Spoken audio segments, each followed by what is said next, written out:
थोडासा अवघड पॅच आहे, पण शॉर्टकट पाहिजे असेल तर नेहमीच अवघड दिशेनेच जावं लागतं. टाईम कन्झ्युमिंग आहे. त्या साईडने गेलो असतो तर टाईम कन्झ्युमिंग होतं. तारामतीवरनं खाली उतरा, मेन मंदिराजवळ जायचं आणि तिथून पुन्हा मंदिराच्या बॅक साईडने कोकणकडाला जायचं.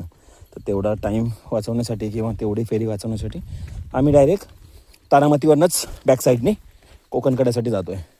कारण काय तारामती, कोकणकडा, नंतर मंदिर आणि तिथे नंतर थोडासा आराम करून आम्ही पुन्हा खाली पाचनाईच्या दिशेने रवाना होणार.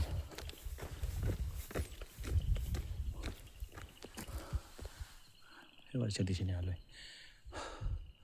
धुकं खूप आहे आणि त्याच्यामुळे काहीच व्ह्यू दिसले नाही आहेत. जो तारामतीचा पॉईंट आहे, पीक पॉईंट आहे, त्याच्यावरून जे किरेश्वरचं मंदिर आहे, किरेश्वरचं तलाव आहे ते दिसतं. माळशेजचा जो एक पॉईंट आहे तो माळशेजचा पॉईंट दिसतो, पण ते आज काहीच बघायला मिळाले नाही आहे. तर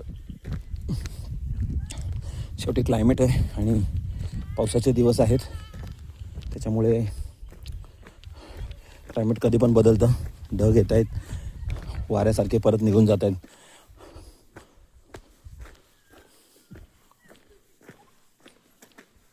आय थिंक 10-15 मिनटात कोकणकड्याला पोचू.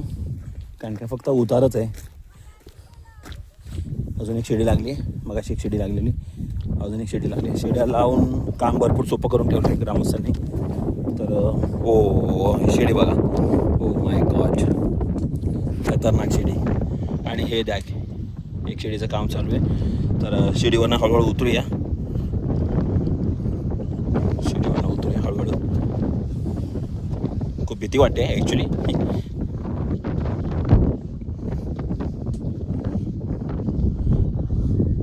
दरवेळेला कुठल्याही ट्रेकला गडावर किंवा